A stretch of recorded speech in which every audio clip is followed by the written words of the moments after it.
Did Iran just demonstrate the capability to obliterate America's most advanced missile defense system, THAAD? New reports suggest a simulated strike achieved just that, leaving many to question the integrity of U.S. defense capabilities. If THAAD can be defeated, what's left to stop an incoming missile? We'll break down the details of this alleged test, examine the implications for U.S. security, and analyze what this means for the future of missile defense technology. Is this a game changer or just strategic posturing? $85 billion. That's the estimated cost of the THAAD program since its inception. So, what exactly are we getting for that massive investment, and why is it considered such a critical component of U.S. missile defense? THAAD, which stands for Terminal High Altitude Area Defense, is designed to intercept ballistic missiles inside or outside the atmosphere during their terminal or final phase of flight. Think of it as the last line of defense, engaging threats that have evaded earlier detection and interception attempts by other systems. Unlike some missile defense systems which use explosive warheads, THAAD interceptors destroy incoming missiles through kinetic energy, a direct hit. This hit-to-kill approach minimizes the risk of detonating a warhead, especially a nuclear one, prematurely in the atmosphere. Now, why is this capability so important? Ballistic missiles pose a significant threat because of their speed, range, and potential to carry devastating payloads. They can reach targets thousands of miles away in a matter of minutes, leaving little time for response. The threat is also evolving. Missiles are becoming more maneuverable, and countermeasures like decoys and jamming technologies make interception even more difficult. That is strategically deployed to protect key assets, such as military bases, population centers, and critical infrastructure from these threats. For example, THAAD batteries are stationed in South Korea to deter North Korean aggression and in Guam to protect against potential attacks targeting U.S. Pacific territories. The system itself is composed of several key components. First, there's the interceptor missile, a sophisticated projectile designed for high-speed, high-altitude interceptions. Then there's the radar, specifically the ANTPY-2, which is a powerful ground-based radar capable of detecting and tracking ballistic missiles at very long ranges. This radar provides crucial targeting data to the THAAD fire control system. Finally, there's the fire control and launch system, which integrates data from the radar, calculates intercept solutions, and launches the interceptor missiles. The system's mobility is another key feature. THAAD components can be rapidly deployed to different locations, providing flexibility and adaptability in response to changing threats. This is crucial in a world where geopolitical tensions can shift quickly. The entire system is designed for rapid deployment.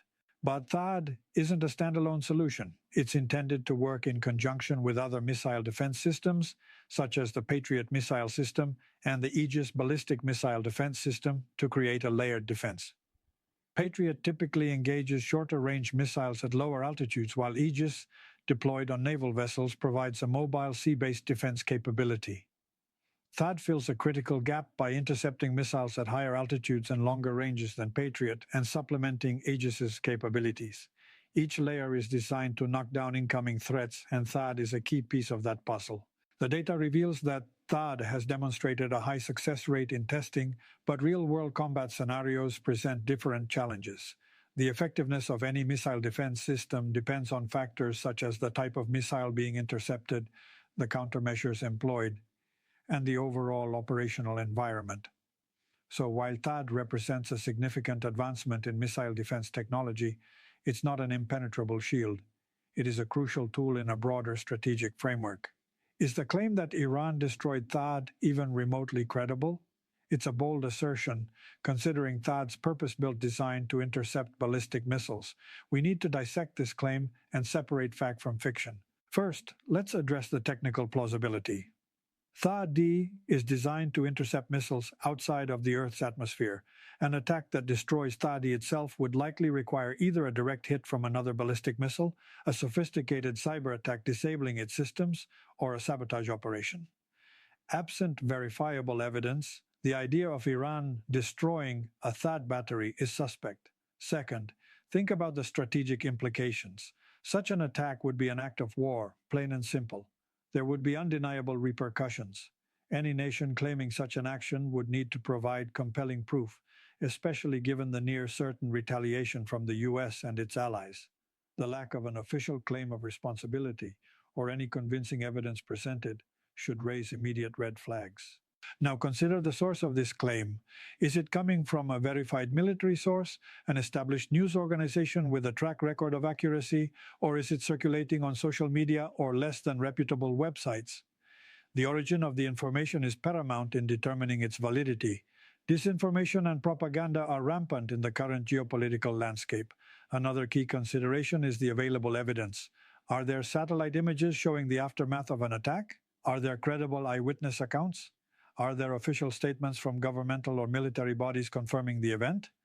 Solid evidence is crucial. The absence of concrete proof, especially in an era of ubiquitous surveillance, strongly suggests the claim is unfounded. It's also worth asking, what would Iran gain from such an attack? While tensions between Iran and the US are undeniable, a direct military confrontation carries enormous risks for Iran. Destroying a THAAD system would likely invite a swift and overwhelming response. Unless Iran had a compelling strategic reason and a high degree of confidence in its ability to withstand the fallout, such an action would be irrational. The data reveals that THAAD has never been destroyed in combat. While it has been tested extensively in controlled environments, there are no confirmed reports of it being successfully targeted in a real-world scenario. This historical precedent makes the current claim even more dubious. Ultimately, without verifiable evidence, the claim that Iran destroyed THAAD appears to be highly improbable. It's crucial to approach such sensational assertions with skepticism and demand concrete proof before accepting them as fact. So, what other factors might contribute to the spread of this type of misinformation? This claim about Iran? It genuinely worried me when I first encountered it. The idea of a nation, particularly one with existing tensions with the US, possessing the capability to neutralize a defense system as advanced as THAAD raises serious questions about the balance of power. But beyond the initial shock, I had to ask myself how much of this is factual and how much is hyperbole. Let's break down the common perceptions versus the potential realities of Iran's military strength. Iran has undoubtedly invested heavily in its military capabilities, particularly in areas like missile technology, drone warfare, and cyber warfare. Their ballistic missile program is one of the largest and most diverse in the Middle East. They've demonstrated the ability to strike targets at considerable distances. We've seen evidence of this in attacks within the region. However, there's a significant difference between possessing advanced weaponry and successfully deploying it against a sophisticated defense system like THAAD. THAAD is designed to intercept ballistic missiles in their terminal phase, using hit-to-kill technology. It's not just about shooting something down. It's about precisely targeting and destroying a warhead traveling at hypersonic speeds. Iran's military doctrine also plays a role. They tend to favor asymmetric warfare tactics. This involves using unconventional methods to counter a technologically superior adversary. This could include things like deploying swarms of drones, utilizing electronic warfare to disrupt enemy systems, or employing guerrilla tactics at sea. A direct overt attack on a THAAD system, especially one deployed in a heavily defended area, wouldn't necessarily align with their preferred strategies. Another point to consider is the element of surprise. Any successful attack would likely require a significant element of surprise. THAAD systems are typically deployed with multiple layers of defense, including radar systems, interceptor batteries, and supporting units. Overcoming these defenses would necessitate meticulous planning, advanced intelligence, and a high degree of technical expertise. Furthermore, Iran's military capabilities are often exaggerated by both its supporters and its detractors. Proponents may overstate their achievements for propaganda purposes, while opponents may do so to justify increased military spending or interventionist policies. It's crucial to filter out the noise and focus on verifiable data. The evidence shows that Iran has made significant strides in developing its military capabilities, but it's also important to recognize the limitations of their technology and the challenges they would face in directly confronting a system like THAAD. It's one thing to test a missile, it's another to successfully penetrate a layered defense network in a real-world combat scenario. Think about the complexity involved. THAAD isn't a standalone system. It's integrated into a broader network of sensors and interceptors. It receives data from satellites, ground-based radars, and other sources to track incoming threats. Bypassing or disabling this entire network would be a monumental undertaking. It's also worth remembering that military capabilities are constantly evolving. The US and its allies are continuously developing and deploying new technologies to counter emerging threats. What might have been possible yesterday may not be possible today. The data reveals a clear picture. Iran possesses a formidable military, but its capabilities are not without limitations. And directly destroying a THAAD system would require a level of technological sophistication, strategic planning, and operational execution that is far from guaranteed. So, what are the likely reasons for circulating such a claim? October 2024. News outlets began circulating reports of a simulated Iranian missile strike evading U.S. defenses during a large-scale military exercise. The claim, a complete, successful destruction of a THAAD battery. While the video footage accompanying these claims is often shaky and unverifiable, the idea that Iran could overcome such a system raises critical questions about potential defense gaps and the broader implications for U.S. security. Let's talk about what this could mean. First, it forces us to reevaluate our threat assessments. For years, the focus has been on large-scale nuclear attacks from major powers, but the rise of regional actors with increasingly sophisticated missile technology means we need to consider a wider range of scenarios.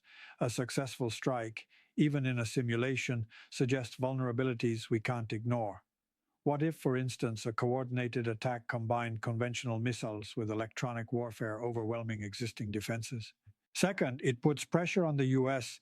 to accelerate the development and deployment of next-generation defense systems. Directed energy weapons like lasers and advanced interceptors with improved tracking capabilities are crucial. Research indicates that relying solely on kinetic interceptors may not be sufficient in the face of evolving missile threats, especially those employing maneuverable warheads or decoys. Third, it has implications for our alliances.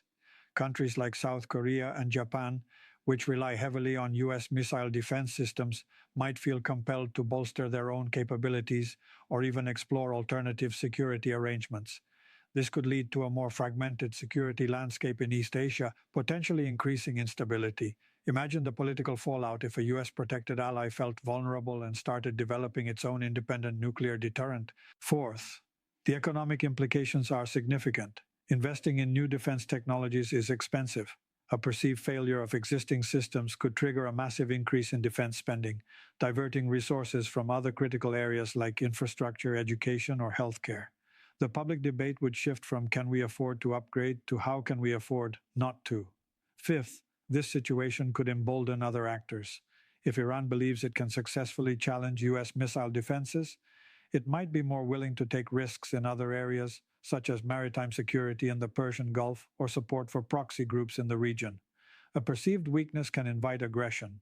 Sixth, the psychological impact should not be underestimated. Public confidence in the U.S.'s ability to protect itself and its allies is crucial for maintaining deterrence. A successful simulated attack, even if exaggerated, can erode that confidence and create a sense of vulnerability. The evidence shows that while a successful attack on a THAAD system is unlikely given its layered defenses and integration with broader networks, the possibility, even a simulated one, exposes critical weaknesses in our assumptions and preparedness. It's a wake-up call to adapt our strategies, invest in new technologies, and strengthen our alliances. This isn't just about one missile defense system. It's about the broader geopolitical landscape and the future of deterrence in an increasingly complex world. Want to learn more about the specific technologies being developed to counter these threats? Make sure to subscribe and hit the notification bell.